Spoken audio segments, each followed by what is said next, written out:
Today's guest is Nicholas Craig. He's Den Dennis. He's Neil Pye. He's a writer, a comedic actor, a musician, and a national treasure. It's Nigel Planer.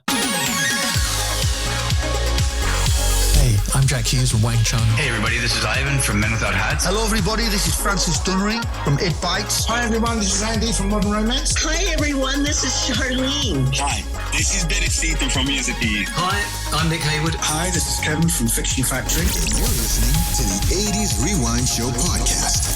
If you enjoyed the show, please subscribe so that you never miss an episode. And now, welcome your host, The Face for Radio Burgess. Hello, and welcome to the 80s Rewind Show with me, Rob the Face for Radio Burgess. Today's guest is someone I've wanted to get on the show for so long. It's just an absolute pleasure to talk to this man. If you haven't yet, please like and subscribe and check out all the other content on the channel and share this episode as much as you can because it's absolutely brilliant. Bit of a backstory. Me and Nigel were trying to chat online for a few weeks, and we tried it a couple of weeks ago and the internet wasn't kind to us, and we tried it again and the internet wasn't kind to us again this time. So unfortunately, I got half the interview online and half of it I had to phone him up and we finished the interview on the phone. So the audio is going to change just in case you come in a little bit later and wonder what's happened to the audio. He's a lovely man. It was an absolute pleasure to talk to him. And we talk about his new book, which has just been released, Jeremiah, Bourne in Time. There's a link in the description to that below. Everything we talk about in today's episode, there's a link below to find out more about Nigel and the projects he's been doing. I hope you enjoy it. Talking to this man was like a dream come true for me. I've been such a fan since I was a kid. And they say, don't meet your heroes. That's nonsense. I met him and he was amazing. Anyway, on with the episode. The 80s Rewind Show podcast, where the past meets the present. Was there a lot of music in your house when you were growing up? I had a massive radio, a big radio. So that he, with a very long arrow, he used to lie in bed at night trying to reach odd radio stations further and further east. He would Hungarian music, Romanian music. So we had these strange time sequences. And whenever he went abroad, he used to go to Germany and also to Eastern Europe for his work.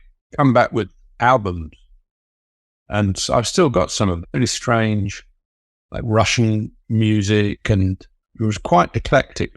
But I sing all the songs. I didn't know what they were, because it's a language you don't know. So listening to that, and then with the advent of the Beatles and the Stones, really, it all stepped up a notch. And my younger brother was more into the Stones than me, and more rock. And I sort of, by the time I was a teenager, Soft Machine, I remember I was more into sort of jazz sound, metal sounds, as it were, and acoustic. We used to, my younger brother and I were big fans of the Incredible String Band, and we bought their albums as they came out. It was quite an exciting time to think. I can remember the day just after the Joni Mitchell's Blue came out, and we bought that album and listened to that and learned all the tracks. Learned guitar. He taught me a couple of them. I can remember most words of most things and sing them. I could find I've got most of the Cellular song somewhere in my head from Hangman's Beautiful Daughter from the Incredible String Band. Actually, given a minute, I could probably give you the whole 11 minutes of that. And remember all the lyrics. Lyrics get sort of buried in your subconscious without you even knowing they're there. Dad played violin to a very high standard. By the time I was, a child, he'd stopped playing. And my mum had been a pianist, but she'd also given up. So we never heard them play. It was a shame because they both played to a high standard. And is this where your guitar playing came from originally, where you got interested in acoustic? Was your brother, was it? No, actually, I beat him into an acoustic because I was very taken with, and I can't remember why. I think I watched some on telly or maybe grandparents sent a postcard of Spanish dancing flamenco, which I thought was incredibly exciting. And my dad got quite enthusiastic because, as I said, he liked fado, he liked Portuguese fado, he liked quite a wide range of moody kind of music. And So my interest in that stimulated him, and he took me out to a guitar shop. I can still smell the PVC plastic of the case. There's such a strong smell. You know, that new, it's probably against the law now, really strong plastic smell. And he bought me, and it cost 17 quid, which at the time, I mean, I'm 70 now. So at the time, 17 quid was a lot of money. And he bought this Erskine guitar made by the Tatai brothers, which is a reasonably well-known brand as far as I know. I think it's now. And I went to some classes, flamenco guitar classes after school. I didn't last long, and I was really upset to tell them because I felt so special. This is amazing. I've got a flamenco guitar, fantastic. But I was very upset. I just didn't have the application to sort of learn properly. And so I stopped. And then shortly afterwards, by now I must be, I don't know, 12, something like that, I found in the local music shop, we used to go in there and look greedily at all the guitars in there and look chords and taught myself off that. Things like On Top of Old Smoky, All Covered in Snow, I Lost My Ball, When Somebody Sneezed, those sort of songs, country songs. And then once I'd learned a few chords, I started making up songs. And then my brother followed the Incredible String Band, and he got a guitar and he could actually play it properly. But usually for me, it was very impatient, as little as I could, in order to be able to sing and make up songs and write lyrics. And whereas he actually had the musical skill. At one point, he went to the Purcell School, I think, which is like you would have been pretty good musician. I don't think he went there for long. And he was composing, and we wrote songs together. And I wrote a load of sort of stoned out psychedelic folk songs. This is by now, I'm talking 17, 18, 19 years old. So he would have been 12, 13. He's about 4 years younger than me. And I wrote a lot, and that's all that mattered to me. And I wrote quite a lot of what's now called psychedelic folk song. And during the lockdown, 50 years later, no, even almost 60 years later, because I didn't play guitar much in the interim. I picked up this old beaten up guitar that you have to hold together with you to keep it together to play. And I remembered all these chords, and I found I remembered almost all the lyrics, and I dug out old files, and I found about 10 of them were actually just about presentable songs if I'd practiced them up. And so that's what I was doing during lockdown. I was recording them on this crappy old guitar with a guy called Chris Wade.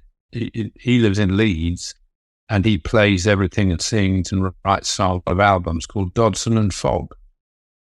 And he makes sort of art films and everything. He's a sort of one-man band. And I remember how I met him. I think I did a voiceover for one of his films or something. Anyway, he knew all this music. He's much younger than me, but he knew all the music we'd been listening to when we were young. And we did a version with my brother of something called The Meanwhile, which we made very psychedelic. My brother, Rog, did some really things that sort of triggered re-freaks in us all. That went out, people liked that. But then after that, I thought, let's just cut it back to what it originally sounded like, which was me acoustic guitar and singing, get some harmonies. Chris Wade, he started to add beautiful acoustic breaks in the middle, and we sort of grew it from there, and we put that out on the Bandcamp. It's a project called Five Songs Left, after the Nick Drake 5 Leaves Left, which is another thing we got the week it came out. That was a big deal when that comes out. Nowadays, you know it in an instant. You can Google it, can't you?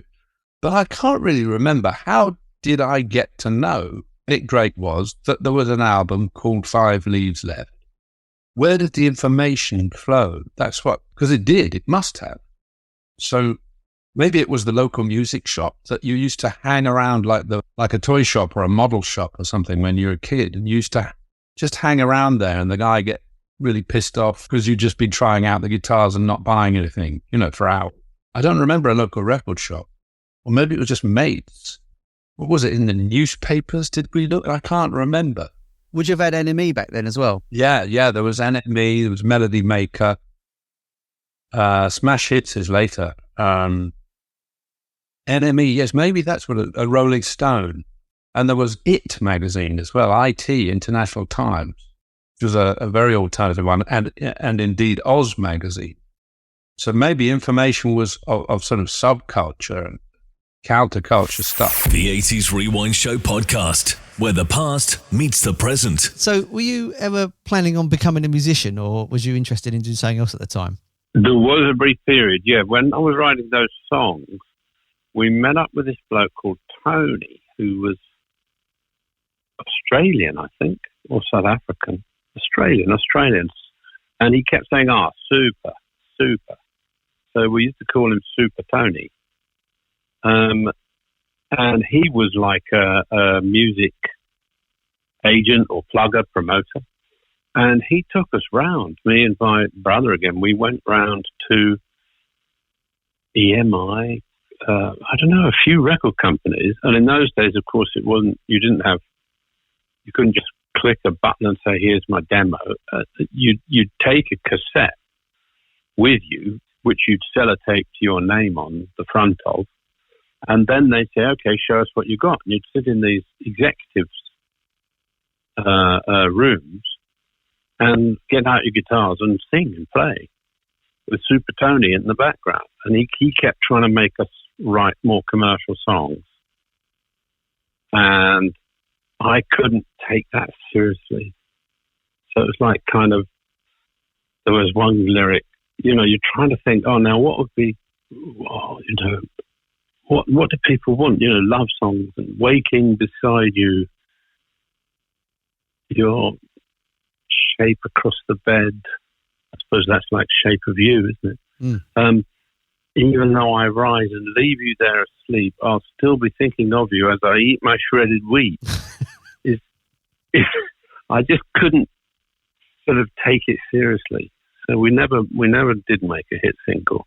We did. My brother then wrote songs, and we did much later have an actual single again, actually with EMI Records and with a band called the Marshall Hayne Band. I don't know if you remember them. I do. They did a song called "Dancing in the City." Alleys that we run to. That one. Anyway, that was Julian Marshall and Kit Hayne, and we did a single called Typing Pool, and we made ourselves into a little unit called Pam and the Paperclips. And the B-side was called Dear Katie, about an agony aunt. And the A-side was about a girl, Pam, singing that she was stuck in a typing pool, which is a place, by the way, for those who are under the age of 50, where typists all used to go and type. For a company, a company would have a typing pool where all the typists, all the secretaries would have to just sit in rows typing all day long. So, of course, the song had loads of chink, chink, chink, chink, ding, chink, chink, chink, chink, ding in it. The sound of typewriters, again, for people under 50, that's the sound of a typewriter. So this is kind of historic stuff, really, isn't it? Bloody hell. It is, yeah. I mean, it's obsolete now is what it is, really, unless you do a phone thing, isn't it? Phone pools or whatever.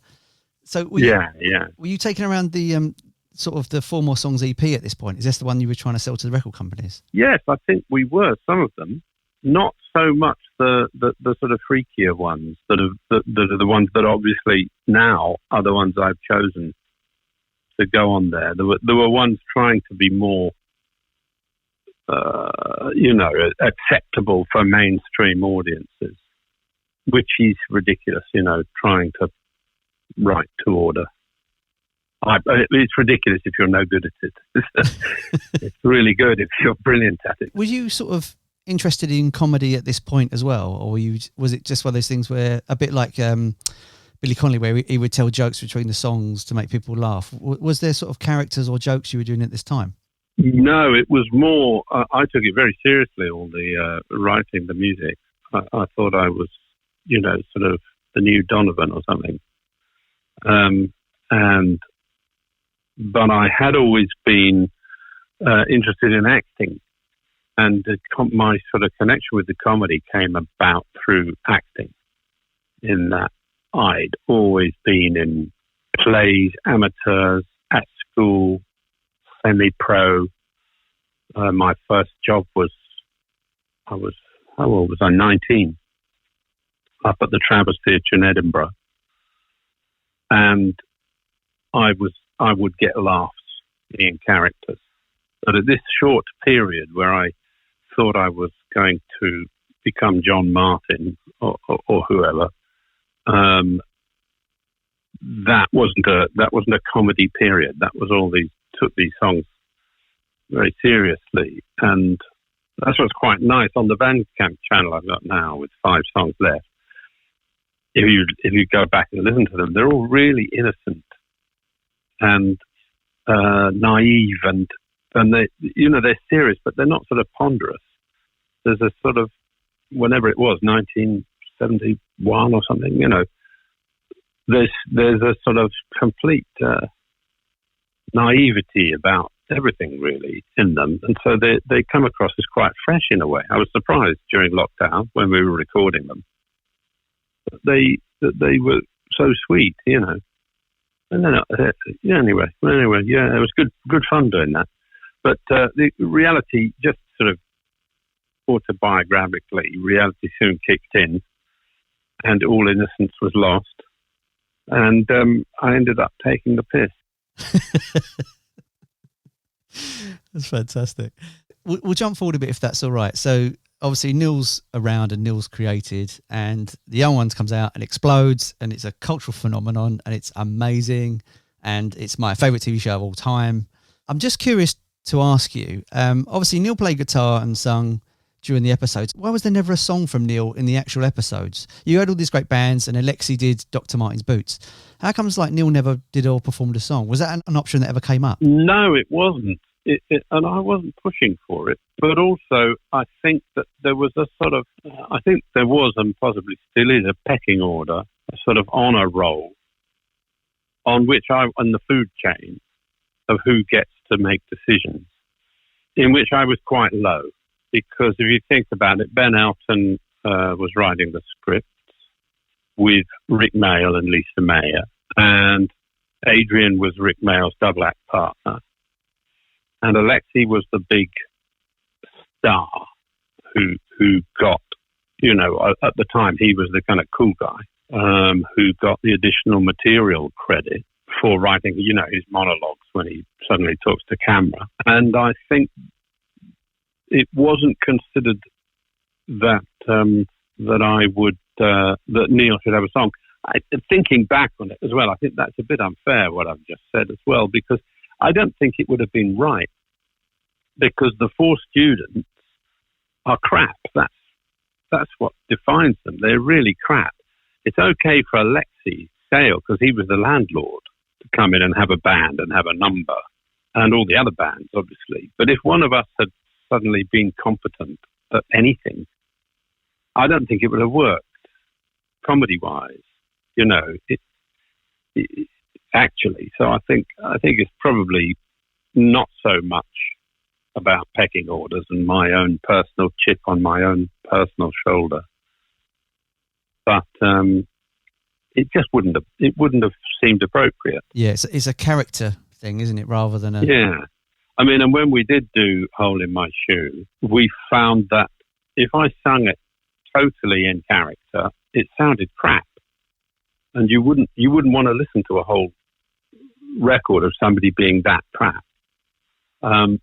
Whereas if I sang it really well, again, it didn't sound like Neil. So we worked quite hard to get somewhere between. So you're still aware of it being this character, and that he's who he is, a bit crap, and yet he can basically deliver this song.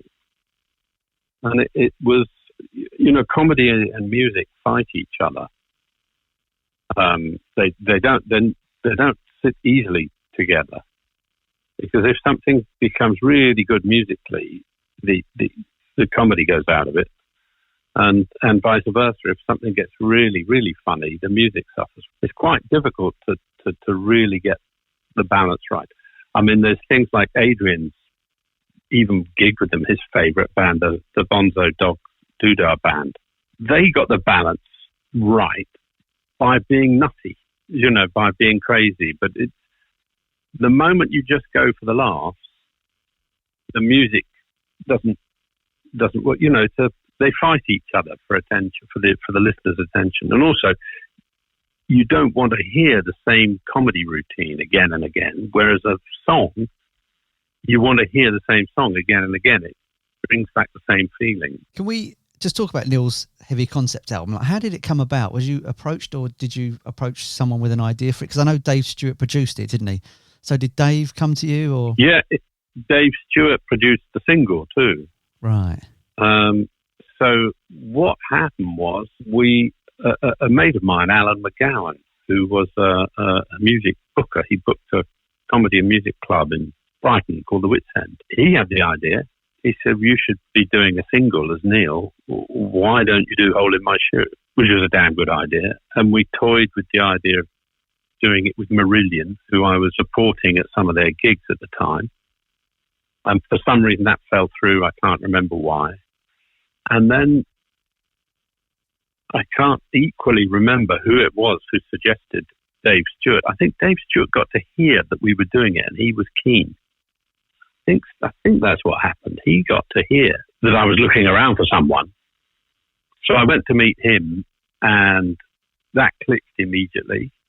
This is not Dave Stewart of the Eurythmics, by the way. This is Dave Stewart of Dave Stewart and Barbara Gaskin. And so we went to Spacewood Studio in Cambridge and made the single. And then it was such a big hit that we and the record company thought, well, let's make an album. And the record company wanted a second single, and they insisted on it being My White Bicycle, which I never liked that one as much as I felt we should have done something more like Itchy Coo Park as a second single. I think Neil doing Itchy Coo Park would have been really funny and really nice to listen to as well. It would have been good. But anyway, so we did the album, and I got to choose what went on the album. So instead of it, everybody said, oh, why don't you just do covers of famous songs, pop songs like Itchy Coo Park and Mellow Yellow, and, just get on with it, sort of thing. But being obstreperous, but also wanting to make something, I don't know, I didn't think that would necessarily work for the comedy so well. So I chose a number from Caravan, which I think would really suit Neil, Golf Girl. And I chose a number from Incredible String Band, Oh, Are You, There's Absolutely No Strife, Living the Timeless Life, that one. Amoeba Song, that's what that one's called, the Amoeba Song. And we chose, between us, we chose quite a lot of strange. I think it's quite strange what's on there. There's an absolutely beautiful version of Hurdy-Gurdy Man, Donovan's Hurdy-Gurdy Man on there, where Dave Stewart pulled out all the production stops. It's absolutely trippy. It's brilliant. And then at the very sort of the moment you're most spaced on it, Neil's voice comes in, but it's a very pure, nice voice. It's not ruined by the comedy in this instance. Neil's voice comes in, thrown like a star of my eyes, sleep, I open my eyes to take a peep. And it's a lovely version of that. And I think that album has stood the test of time. It's not just a bunch of hits exploiting the fact that we had a popular summer hit on Radio 1. It it's actually quite an interesting album now. And the musicians on it, I later discovered, are amazing. We had half the Canterbury scene, I think, we had on that album. And we had Jacko Jacksix playing on that album, who is currently the lead guitar singer from King Crimson. We had Rick Biddulph playing, who's the bass player from a band called Spyra Gyra. We had an amazing heavy metal drummer on Lethal Nightmare. Bryson Graham. That's the guy. And Gavin Harrison, Pip Pyle, Jacko. Yeah, Pyle, yeah. It's a collector's piece now, that album, I think, because and they re-released it on CD about 5 years ago, I think. Can't remember the label it's on. It's an amazing album when you listen to it, because it takes you on a journey for a start. Like you say, the music's brilliant. It's really funny as well. Like Lethal Nightmare could be on a Black Sabbath album, to be honest with you. And then you covered The Gnome by Syd Barrett and did a brilliant version of that. Oh, that's right. The Gnome, yeah. Yeah. And then when you listen to Floating, which is right at the end of it, that could be on David Bowie's Low album. It wouldn't have been missing from that. Well, that's really good of you to say. Because it's got that sort of ambient sort of, Eno phase 77 period about it. And it's just really, it's an interesting album because you really mix the comedy with the music, and even things like Hole in My Shoe, and you sort of say, standing on their shoulders and you shout fascist and all that sort of stuff. It's brilliant, and it just works. What was it like performing sort of, say, like Hole in My Shoe live on Top of the Pops? Were you comfortable doing that, or was it something you wasn't sure about? Yeah, no, I was really comfortable doing that. It was important to, I don't know if you remember, on Top of the Pops, they used to do this same camera shot, which comes round from behind you on a tracking shot, and then curves round and then goes into the sort of mid shot on the singer at the front. And they'd start the other side, and they'd curve round, and if there was a guitar solo, lead guitar solo, they'd be sure to do a close-up of the bass player's fingers. Or if there was a piano solo, they'd show the drummer. You know what I mean? The camera work was not exactly like Old Grey Whistle Test or like a proper music thing. It was more for the kids and the event, the DJs and the people in the studio all doing their jive. And so it was important. So I wrote out a sort of camera script, because if you're going to do a joke, comedy versus music again, if you're going to do a joke, you've got to make sure the camera's on you at the punchline of the joke, or people won't know what the hell you're doing. So you have to give them a camera rehearsal to say, look, don't be round behind me, or don't be on the guitarist when I hit myself in the face with the microphone, because that's what's going to knock me over. And if you don't see that, the audience won't know why I fell over and knocked over all the plants. It was quite technically, like any comedy, it's actually much more technical than people realize. It's not just, let's all go out there and be funny. You have to work it out. It's got to be, you've got to technically know what's going to happen and when, and where you're going to pick it up on camera, where you're going to be elsewhere, or you give the punchline away, or you miss the punchline, etc. So Top of the Pops was a lot more technical than maybe it looks, because it looks like a complete mess. Yeah. But that was the idea, to make it, this is Neil trying to do Top of the Pops, and he hates it. and so the idea was to make it look like total mayhem. But to achieve that, you have to have it scripted. You have to know what you're doing. It has to be tight, yeah. And then after that, you went on to do comic relief with Cliff Richard. What was that experience like? Did he know what The Young Ones was? Did he have no idea? Was he a fan? Or I don't know if he knew what we were. I don't know. I wonder. I always think, if he had known what we were, would he have agreed to do it? He was all right, though. I mean, we did the recording, and I mean, then again, that's great for us, because there was some nice voice on the Living Doll single. So the four of us could be just crap and sing badly, because we had Cliff's voice. singing the tune. It's got that wonderful gag, hasn't it, when they pull back the flap and reveal Hank Marvin on guitar in the video. Fantastic. And then he played live with us as well. Oh, he did? Yeah, at the Comic Relief in the theatre. He did it live. That's really cool. Yeah, it was amazing. What a treat to be pretending to be pop stars for a year or so, without having to take the consequences. That's it. And raising a lot of money for charity in the meantime as well. Yeah. I think we were the first Comic Relief single. I think we were the first thing Comic Relief ever did, that single. That's what formed Comic Relief. And then running parallel to your Neil career, you've got Den Dennis from Bad News. Yeah. I love Den Dennis. What was it like actually getting to be able to play guitar properly and being a different character? Was it an easy transition from Neil to Den? Well, I wouldn't know what it was like being, playing the guitar properly. Right. Because that's something I've never managed to achieve. But no, it's just a different character. It's a different character, and so that's where my work mostly comes from. And so I played Den the way he would play. I did have a lot more chords. I got a lot of jazz chords, which obviously I had to ignore. I did write one song for Bad News called Axogram. Right. Axogram, half bike, half axe, half man. But it's quite complicated.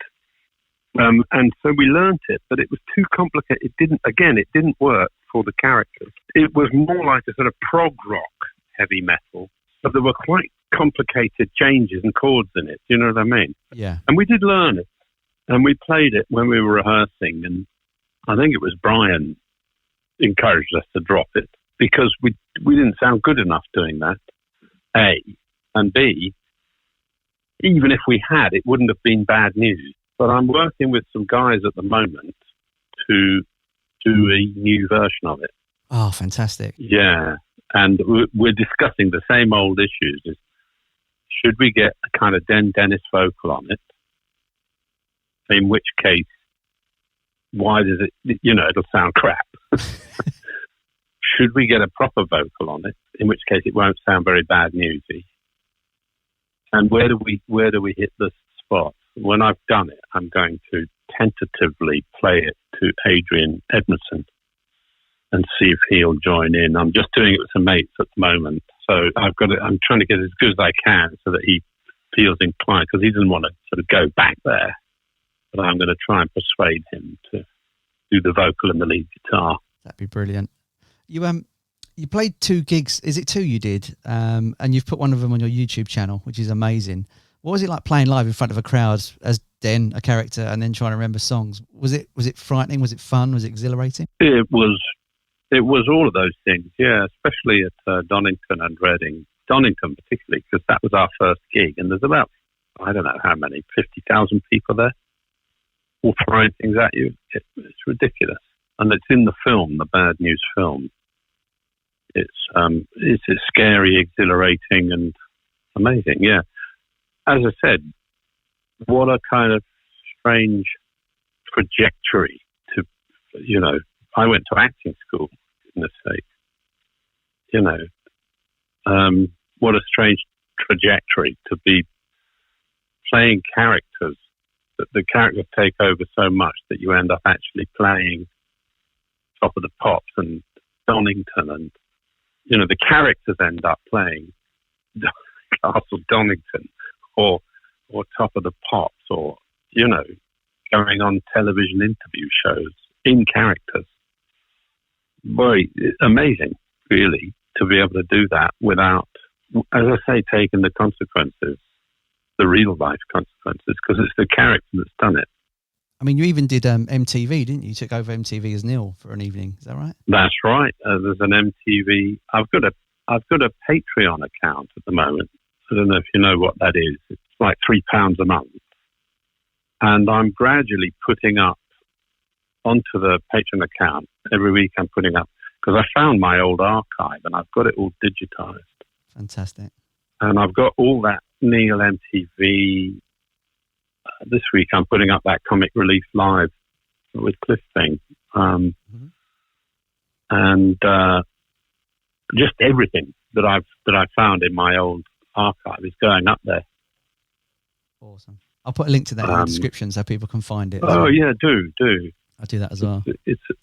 I'll try to keep it a cheap one. It's about it's about £3 a month is what a subscriber has to pay, but you gradually it's building up into quite a massive library of stuff. And there's lots of it that's never been seen. That's my personal, there's Neil stuff that's never been seen. Lots of it. I mean, it's all wonderful. Between your Patreon and your YouTube and your Facebook page, there's so much stuff for fans like myself and people just love the Young Ones and Bad News and your career. And so much stuff is coming out now. It's wonderful. It's a bit like when Queen release a box set. You're getting this archive stuff which you've never seen. It's brilliant. Like me personally, I'm so pleased you're doing it because we're seeing so much stuff now. It's amazing. Oh, that's brilliant. Thank you for that because it's a pain in the arse to do. Plus also, the Facebook, I don't do Facebook. I've got a guy called Ben Hill who runs that Facebook page. He runs a Bad News fan club, as it were. And he's a muso himself as well. And he runs that page. I mean, with me, we're in communication all the time. I can't work out Facebook. I don't really like Facebook. So he's looking after that bit of it. I look after the Patreon one. And the YouTube, again, I find it really hard to work, but there's a lot of Nicholas Craig stuff on there, which is the actor character I do on the YouTube channel. And there's some films I made with my son, strange little quirky, sort of rather dark. There's 3 quite dark little stories, short, 5-minute films, whatever, and I made with my son on there too. And there's also lots of trailers for my book that's coming out next week.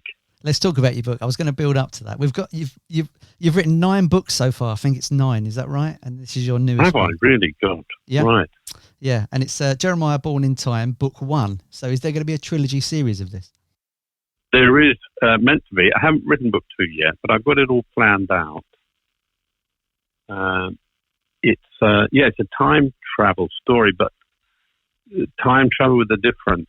It's the way people travel, and they're in the future. The way that it works is through. How birds fly south. How do they know how to do that? Or if you separate a bird from its parents and just bring it up separately from all other birds, the moment you let it out to a tree, it will know how to build its perfect nest. It knows what to do. How does it know what to do? Beavers are the same. I saw a little video the other day. Beavers start to build a dam, even if they've never been near a dam. They know how to do it. So it's an inherited memory, something that's called morphic resonance. It's like a resonance through why do things behave the way they behave. So I'm taking that idea just a little bit further to say, well, the past is with us and we can inherit memories of things that never happened to us. They happen to other people. It's a collective inherited memory. So that's the bit that excites me. The actual story it's a comedy book. It's like a Terry Pratchett or a Blackadder story. It's about a guy who lives in southeast London near where I live. And he accidentally goes back to 1910 and meets a very strange bunch of characters, eugenicists. There's sort of evil plot, and there's some crazy, funny nudist characters he meets as well. And he has to try and work out why the hell he can do this thing.